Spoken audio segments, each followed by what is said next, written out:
All right. 0-1. Just like I said last week. Just like we all thought all along, right? The thought of the Bills losing this game to the Steelers never even really entered my mind. And that probably should have made me nervous. But it didn't.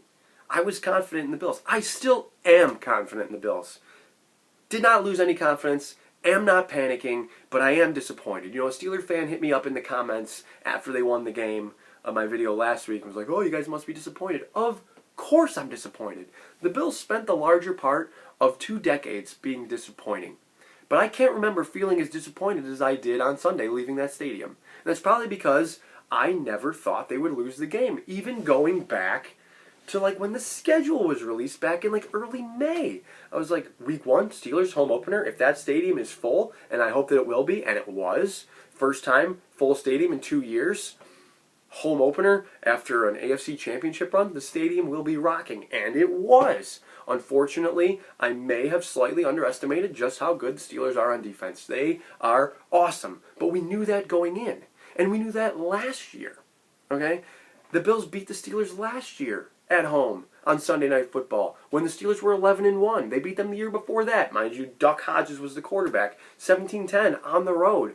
I just thought, okay, the Bills have played the Steelers pretty close, but they'll come out on top. They're a better team overall. I said all of this last week. But when you let teams hang around and don't bury them given the opportunities, they really weren't given the opportunities. We'll talk about that.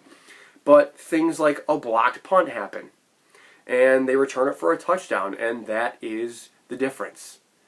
The Bills were 6.5-point favorites. If you played reverse football, you could have made yourself some money. Steelers end up covering the 6.5 themselves based on a blocked punt.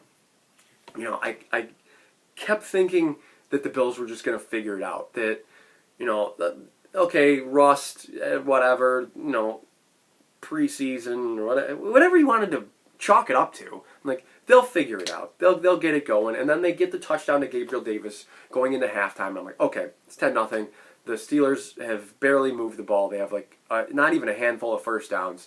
The Bills are up 10 points going into the locker room. They'll come out in the third quarter and they'll be all right. I'm not that they are made necessarily, but I'm feeling completely unthreatened by the Steelers, despite how well the Steelers defense had played. I thought that the touchdown going into the locker room was not necessarily enough. I never expect to win a game with 10 points, but to think that the Bills were going to be outscored by 10 by the Steelers, who had barely moved the ball in the first half, that was nuts to me. But here we are. 0-1. It happened. It all happened. Let's talk about how it happened. I don't think Ben necessarily proved that he wasn't washed. 188 yards. Najee Harris only had 45 yards. You want to include his 4 yards receiving, you know, it's 49 total yards. 237 total yards between Ben Roethlisberger passing and Najee Harris rushing. Like, come on. I mean, Josh Allen threw for 270, rushed for another 44. They got 72 rushing from Singletary. Like, you hear these numbers and you think the Bills are going to win the game. It just felt like none of the 50-50 stuff that happens in football really went the Bills' way. And yes, I'm talking about luck a little bit. I think the Bills were a little unlucky. That's not to take anything away from the Steelers, okay? But the penalties really went against the Bills. I don't know what the final penalties were. 8 for the Bills, 5 for the Steelers. But they were like big ones against the Bills, okay? There's the pass interference against Levi Wallace, which I think is an intentional underthrow by Big Ben, okay? Like, or maybe he's just not that good anymore. But I think quarterbacks do that intentionally. They underthrow it, knowing the receiver will have to come back to it, and the corner will likely just run into them and draw a flag. One of the biggest exploitations of the rules there is in football. And I still don't think Levi necessarily should have been called for it. But we could talk about that really for the rest of the season if you want to. Remember that pass interference against week 1? We might have won that game. You know, whatever. I'm not going to dwell on it too much, but I am going to talk about it now because it's a story of the game. Part of the story of the game. You know, Levi does not have his head turned around. And that is generally what officials look for. But he has his arm up. He hits the ball, which is really what you're looking for, him to play the ball. He's not really playing the receiver. There is some contact. Like, it's not egregious. He's touching Claypool. I understand that. But it's not like it's just not ridiculous. Like, I don't think it's flag worthy. I mean, I think a home team expects that call. Like, that's just the way things are, really, in sports. Like, home calls. Like, we wish they weren't a thing, but they kind of are a thing. If we're in Pittsburgh, flip it around, I'm sure that call gets made. I don't think that call should have been made, period, because I don't think it's a foul, period. But you'd like to think that on your home field, you're not getting called for that. And it's not even the judge that's right there throwing that flag. It's his back judge reaches in and tosses it in from 20 yards. Like, come on.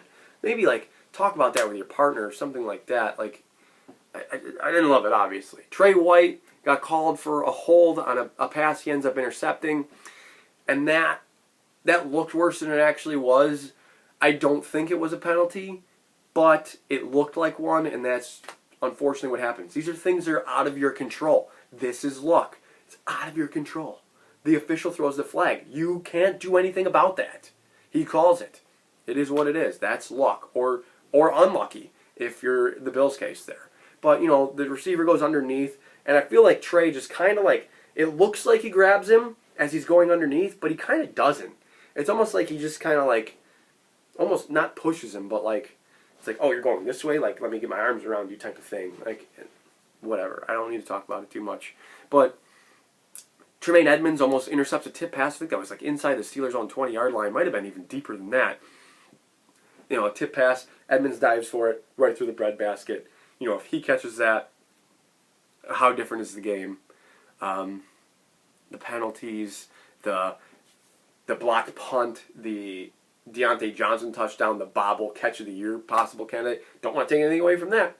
That's a really nice play by Deontay Johnson. Excellent concentration, but like, that doesn't happen too often.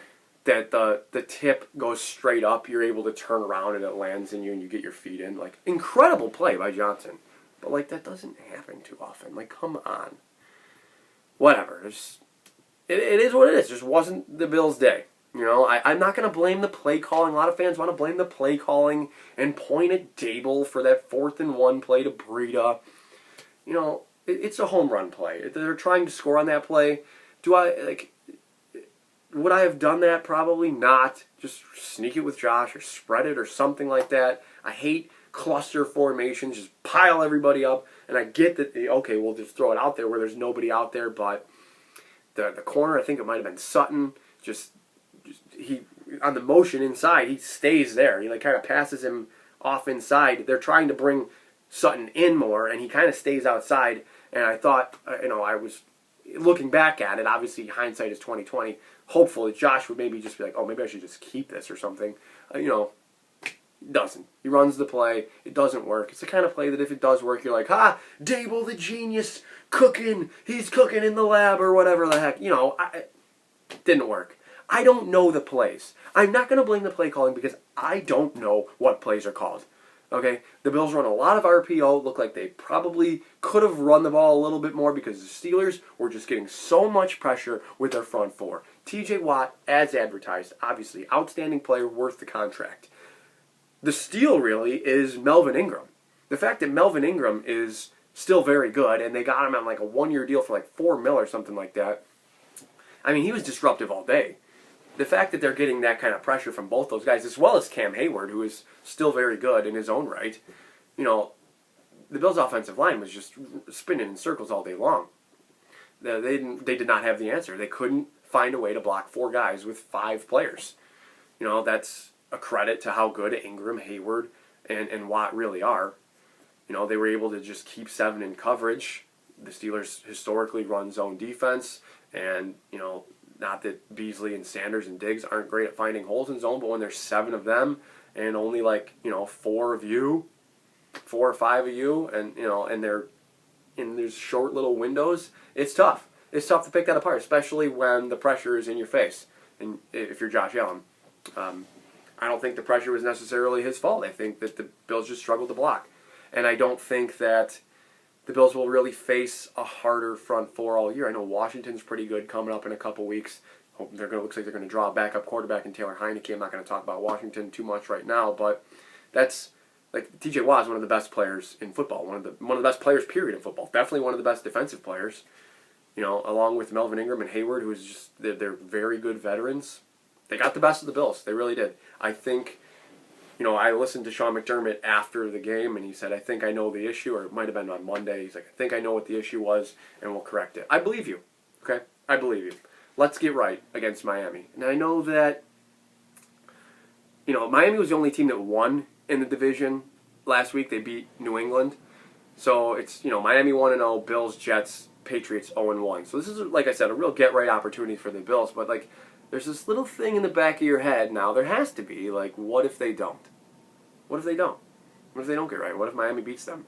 The Bills are 0-2, 0-2 in the conference, 0-1 in the division, 2 games behind Miami, who's beat them.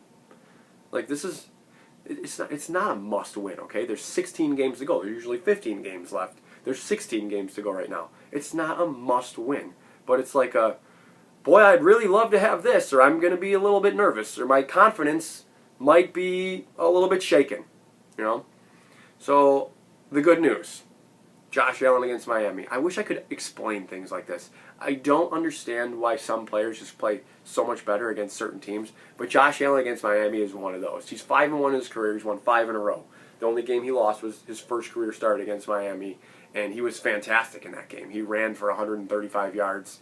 I think that was the Kiko Alonso flex game or something. The Bills ended up losing 21-17, only really because Charles Clay dropped that pass, it was there. It was a little bit tough. He had to come back to it, yes, but it should have been caught. A professional athlete catches that ball more often than not, I think. That would have given the Bills the lead. Whatever. 3 years ago at this point. Doesn't really matter. What matters is his performance lately against the Dolphins. Last week in Week 2, same scenario, at Miami, Week 2, he went for 415 and 4 touchdowns. A nice throw, a nice touchdown to Diggs, some really nice throws to Diggs. It was Diggs' real arrival. They went to Diggs in Week 1 against the Jets, but it was holy moly, Diggs is fantastic against Miami. That's when we first realized it. And granted, Xavier Howard, I believe, started the game, but got injured very early in the first quarter and did not finish the game, obviously. So Diggs just went to work on Nick Needham and Byron Jones. That won't be the case Sunday. Those guys will be in the lineup. Byron Jones will be, Needham is still there, but Xavier Howard will be there. The secondary is their strength. They brought in McCourty to play safety along with Eric Rowe. They have nice players on defense. I'm not going to take that away from them. I just don't think their front is as talented as the Steelers was, and I don't think that's any secret, really. I don't think a Dolphins fan would tell you that it is. They lost Raekwon Davis, so he's going to be out for this game. Of course, he only played 5 snaps last week against New England, and they were fine without him, really. Although they maybe should have lost that game. Again, coming down to maybe a little bit of luck, just a little bit. I don't want to take away from how well they played on defense, but Damien Harris fumbles at the 9-yard line when they're going in for what is going to be not necessarily the game winner, but they're going to take the lead late in the game. The Patriots are, at least with a field goal, and they're going to put it on Tua. To Tua's credit, after they recovered the fumble, they got backed up. It was 1st and 15 or something from the 5, and I read that they checked out of a run play. A run play was called. I think Flores or maybe Godsey, the offensive coordinator, I think that's his name, said this. That he checked out of a run play on his own and hit Parker on a slant for 13 yards. That ultimately allowed them to get the first down. That ultimately allowed them to win the game. So good on Tua. I'm not super impressed by him still. He didn't have that great of a game. Was he 16 of 27? Looking it up now. 16 of 27 for 200 yards. Touchdown and a pick. I really like Jalen Waddle. I think he showed that he's going to be a nice player in this league. Still like Devontae Parker. They didn't even use Mike Gesicki. 3 targets, no catches. They'll get Will Fuller back this week. Who knows with Will Fuller? That guy could be out with a hamstring injury after the first drive. Or he could catch an 80-yard touchdown. They have the weapons there. I don't think they're very impressive in the run game. I know Gaskin had 9 carries for 49 yards, which is, over a 5 yards per carry average. But I watched, videos of him missing holes left and right too. I'm not super fearful of their run game. I think the Bills are better on defense than the Dolphins are on offense, despite the weapons. And I think the Bills are better on offense than the Dolphins are on defense. I think that they can exploit the middle of the field, despite they have the nice corners outside. But the Bills have more weapons. They have Diggs, Sanders, Beasley. Despite the misses to Sanders last week, I think he needs to hold on to that seam throw. I think that Josh needs to hit him for that touchdown, and I think that is going to come. I think that's going to come. There's going to be less throwing it to Beasley for 5 yards, letting him turn around and just try to get, it's like Beasley sitting underneath his zone, like in front of the zone, catching it, turning around, and getting tackled. There was a lot of that with Diggs as well. I don't think it's going to be like that all year because I don't think every team can bring the heat with 4 guys like the Steelers can, and that way they won't have the ability to sit back there with 7. And again, Dolphins fans, if you're watching this, I know you're super talented, okay? But there's a reason the Bills are still like 3-point favorites on the road, okay? That means that they're, what, a 6-point favorite at home, right? 6-point favorite if it were at home, just like they were last week against the Steelers, I guess. I don't know. I'm going to pick the Bills. I know. I got Bills, whatever. They're going to get right this week against the Dolphins. Let's say 23-20, Bills. Guys, hit me up on Twitter. My Twitter handle and YouTube username are the same. Enjoy your weekend, guys. As always, above all else, go Bills.